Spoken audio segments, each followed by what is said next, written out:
Welcome to Boost Learning YouTube channel. Learn faster, remember longer and apply better. Presented by Kusal Rizal. Today here we are going to discuss about strategic management MBS 4th semester Unit 1 Introduction to Strategic Management. कार्य वही केवल फरक अनुभूति. Let's go through the chapter objectives. 1. Concept, characteristics and importance of strategic management. 2. Evolution of strategic management. 3. Paradigm shift in strategic management. 4. Concept and characteristics of strategic decisions. 5. Approaches to strategic decision making. 6. Components of strategic management. The strategic management process also. 7. Strategy and diversification. 8. Strategic plan, mission, objectives and strategies. 9. Red Ocean strategy versus Blue Ocean strategy. 10. Strategic leadership and role of CEO as a strategic leader. 11. Importance of strategic management in Nepal. These chapter objectives are prepared on the basis of our syllabus. It means this covers all the syllabus for first unit of strategic management for MBS 4th semester. Let's go discussion in brief.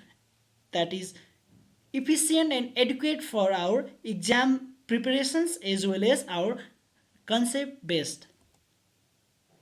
1. Concept, characteristics and importance of strategic management. 1.1 Introduction. Strategic management is the ongoing process of diagnosing, formulating, implementing and evaluating managerial actions to help an organization achieve its goals and create a value for its stakeholders. It is the continuous planning, monitoring, analyzing and assessment of all that is necessary for an organization to meet its vision, mission and objectives. Strategic management is not merely a plan but a holistic philosophy of management. It integrates strategic analysis, strategic choice, and strategic implementation. Here, strategic analysis means understanding the strategic positions of the organizations. Likewise, strategic choice means formulating possible course of actions and selecting among them. Strategy implementation means translating the strategy into the organizational action. This process occurs at the three level: corporate level, business level and functional level. Corporate level: what business are we in? Decisions about portfolio management, diversification, mergers and acquisition. Business level: how do we compete in this business? Strategy for achieving competitive advantage in a particular market. For example, cost leadership, differentiation. Functional level: how do we support the business level strategy? Strategy for specific departments like marketing, finance, operations and HR. 1.2 Characteristics. Integrative: it synthesizes the knowledge from all the business functions, marketing, finance, operations, and human resources into a unified plan of action. Cross-functional: it breaks down silos by ensuring that departmental strategies are aligned with the overall business strategy. Ambiguity tolerant: strategic decisions are made with the incomplete information. Strategic management provides a framework for making reasoned choice under uncertainty. Outward looking: it places a strong emphasis on the external environment, competitors, customers, technology and regulations. Future oriented: it is proactive, concerned with creating the organization's future rather than just reacting to events. 1.3 Importance. Survival and growth. In a disruptive world, organizations without the strategy are like a ship without the rudder, drifting towards the oscillations. Resource optimization: it ensures that scarce resources, capital, talent, time are allocated to priority areas that yield the highest strategic returns. Risk management: by systematically scanning the environment, organizations can anticipate threats, new regulations, disruptive technologies, and proactively develop the contingency plan. Motivation and commitment. A clear and well communicated strategy gives employees a sense of purpose, boosting morale and fostering a performance oriented culture. 2. Evolution of strategic management. The evolution reflects a shift from the simple financial control to the complex strategic thinking that we are discussing here. Basic financial planning 1950s. Focus on the annual budgets and operational control. The primary question was, can we afford it? Forecast based planning 1960s. Managers engage in a long range planning, projecting future trends based on historical data. This was a top down process that assumed a relatively stable environment. Externally oriented planning, strategic planning, that is started from the 1970s. Economic turbulence, oil crisis, inflation made the forecasting unreliable. This led to strategic planning characterized by SWOT analysis, portfolio metrics, strategic management 1980s to 2000s. The focus shifted from the planning to management. Key developments included Michael Porter's competitive analysis introduced the five forces framework and generic strategy, cost leadership, differentiations, and the focus. Resource-based view (RBV) argued that a competitive advantage stems from the unique, valuable, and inimitable internal resources and capabilities. For example, Toyota's production system. Strategic leadership and innovations 2000s to present emphasis on the strategic leadership, core competencies, disruptive innovation, digital transformation, and sustainability. Concepts like a blue ocean strategy and agile strategy have gained prominence. 3. Paradigm shift in strategic management.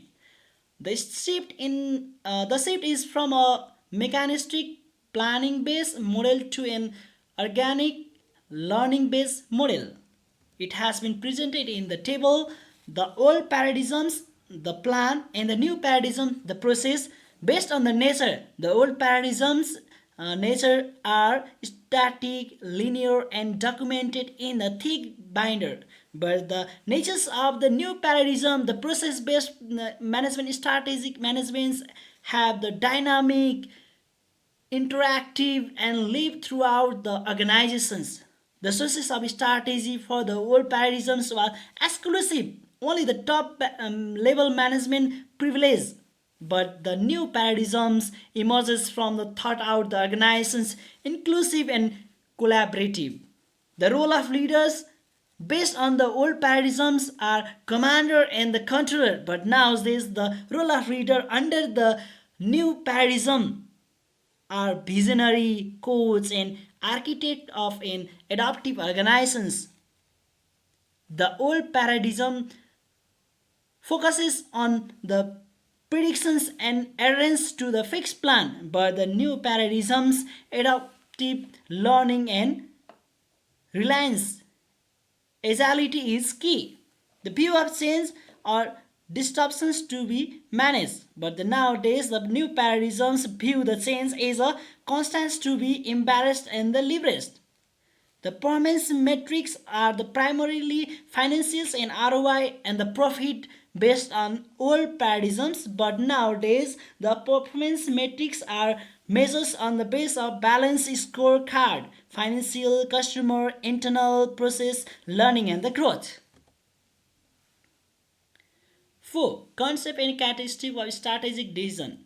Concept. Strategic decisions are the bet the company choices that shape the organization's identity and long-term trajectory. They are non-routine and involve a high degree of commitment. Characteristics. Strategic consequential. They have the major lasting impact on the health and survival of the organization. Examples: Apple's decision to launch the iPhone was a strategic decision that redefined the company. Required top management involvement. They are made or approved by the highest level of leadership due to their significance. Demand integrated thinking. They require a synthesis of the knowledge from the marketing, finance, operations, and the human resources. Or decisions to enter a new market, for instance, has implications for financing, hiring, production, and the sales. Involves significant trade-offs. Choosing one strategic path often means foregoing others. Allocating a large budget to R&D might mean less money for marketing. 5. Approaches to strategic decision making. The first one is the rational or prescriptive approaches. Second one is the incremental or emergent approaches. Third, the intuitive approaches. And the fourth, political power or behavioral approaches. It has been explained in the short as under. First, the rational prescriptive approaches process. Define objective first. Analyze the environment and generate the strategic options. Then evaluate option, choose the best option and implement, then control. The process is the first define objectives, analyze the environment, generate strategic options, evaluate options, choose the best option and implement, and then control. Circuit. Assume a level of information, objectivity and stability that is often unrealistic in practice. The incremental or emergent approach process strategy is not always deliberately formulated. It often emerges from patterns of the actions and decisions over the time. A failed initiative might lead to a new, successful strategy that was never originally planned. Circuit static can lead to strategic drift if the emergent strategy is not periodically aligned with the intended direction. The intuitive approaches process relies on the holistic judgment, gut feeling, and accumulated experience of the decision maker, often seen in the entrepreneurial settings. Static, highly subjective and difficult to justify or communicate logically, can be prone to cognitive biases. Static means highly subjective and difficult to justify or communicate logically, can be prone to cognitive biases. It means it would be the vary from one person to the another, one situation to the another situation. Okay. The intuitive means the use of emotion while making the decisions. The political or behavioral decisions approach process. Strategy is the outcome of negotiation, bargaining, and the exercise of power among the internal and external stakeholders like board members, unions, governments. Static can lead to suboptimal strategies that serve powerful interests rather than the organization's overall goals. 6. Component of strategic management. The strategic management process. This is a continuous feedback loop. Strategy formulation, strategy implementation, and strategy evaluation and control. Let's go through deeply here. Strategy formulation. Environmental scanning using the tools like PESTEL analysis, political, economical, social, technological, environmental, legal for the macro environmental and POTUS 5 force for the industry environment. Internal analysis identifying the firm's BRIN resources, valuable, rare, inimitable, non-substitutable and core competencies. Setting strategic direction, defining a vision, what do we want to become? Mission, what is our business and purpose?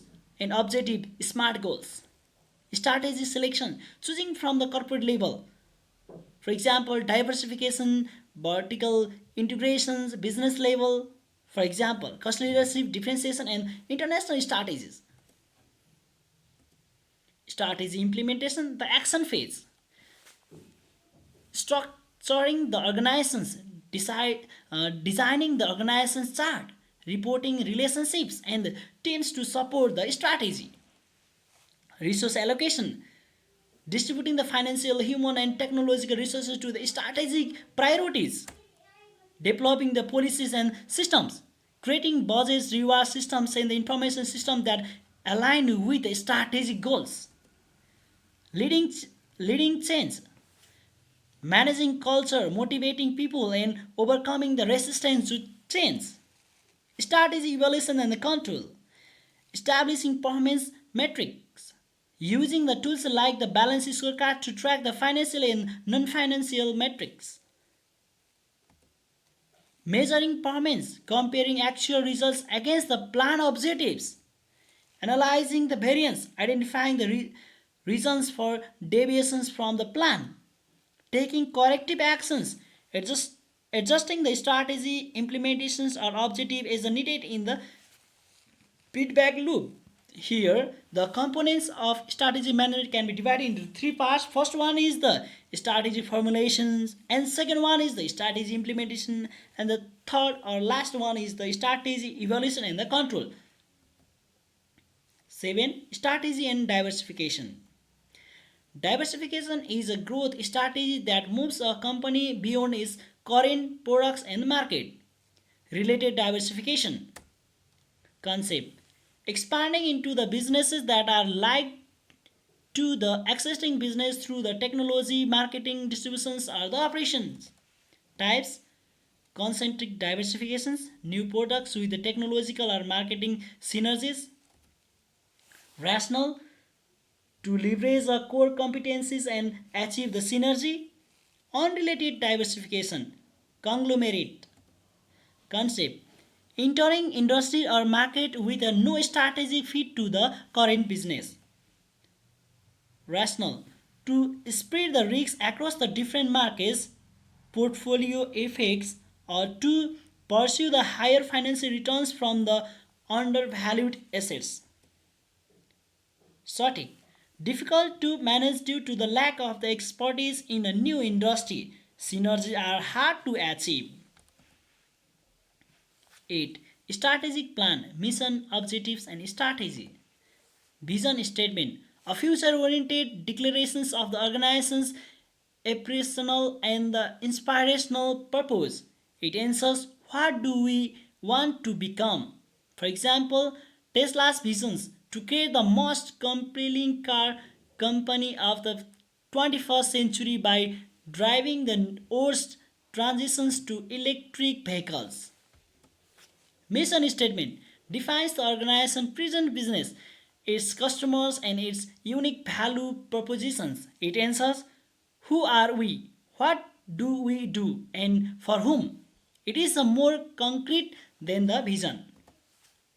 Objectives, the specific measurable outcomes to be achieved with a specific time frame. They translate the mission into the actionable target. For example, achieve 15% market share in the Southeast Asian market by 2026. Strategies, the overarching methods of achieving the objectives. They are the game plan. For example, to achieve the 15% market share, we will use a market development strategy with a focus on the differentiations through superior customer service. 9. Red Ocean strategy versus Blue Ocean strategy. This framework developed by W. Chun Kim and Rini Mogrenz distinguishes between the two types of market space. First one, Red Ocean strategy. Arena, compete in existing market space. Competition, beat the competition. Focus, exploit existing demand. Value cost trade off, choose between the differentiation and the low cost. System alignment, align the whole system of the firm's activities with the strategic choice of the differentiation or low cost. Example, the intense price and features wars in the smartphone industry. Here, I want to discuss some more under the red ocean strategy. The company needs to compete with the existing more powerful others competitors. So the in red ocean strategy, the firm who wants to enter into the new business needs to be the more competency, resources, and more others planning or strategy to compete with the competitors. And versed with the blue ocean strategy arena, create a uncontested market space. Competition, make the competition irrelevant. Focus, create and capture a new demand. Value cost trade off, break the trade off. Pursue differentiation and low cost. System alignment, align the whole system of the firm's activities in the pursuit of both. Tools, the four actions framework, ERRC. Eliminate, raise, reduce, and create. Example, allow tile. 10. Strategic leadership and role of CEO is the strategic leader. Strategic leadership is the ability to influence others to voluntarily make day-to-day decisions that enhance the organization's long-term validity while maintaining its short-term financial stability. The role of CEO are explained as under: strategic visionary. They must see the big picture, anticipate the future trends, and paint compelling pictures of the futures that motivates the entire organization. Key decision maker. They have the ultimate authority and responsibility for approving major strategic initiatives and resource allocations. Talent champion. They are the responsible for attracting, developing, and retaining the strategic talent needed to execute the strategy. Primary spokespersons. They communicate the strategy persuasively to all the stakeholders, employees, investors, and the board and the media and the public. Crisis manager. When unforeseen events occur, the CEO must lead the organization's response, making high stake decisions under the extreme pressure. Here, strategic leadership and the role of CEO is a strategic leader needs to be performed the strategic visionary, key decision maker, talent champion, primary spokespersons, and the crisis manager is a strategic leader. And our last topics, but not least, is the importance of strategic management in the Nepal. In Nepal's unique socio-economic landscape, strategic management is not an academic exercise but a vital tool for the survival and the growth. Navigate a complex and volatile environment, political instability, infrastructure challenges, competing in a liberalizing and globalizing economy, attracting investment, FDI and domestic, fostering sustainable and responsible growth, empowering small and the medium enterprises, human capital development. In conclusion, for Nepalese organization, strategic management is the discipline framework that enables them to transform from being reactive victims of their circumstance to proactive architects of their own future. It is a key to unlocking sustainable competitive advantage in a challenging but opportunity rich environment. Thank you and best wishes for your upcoming future.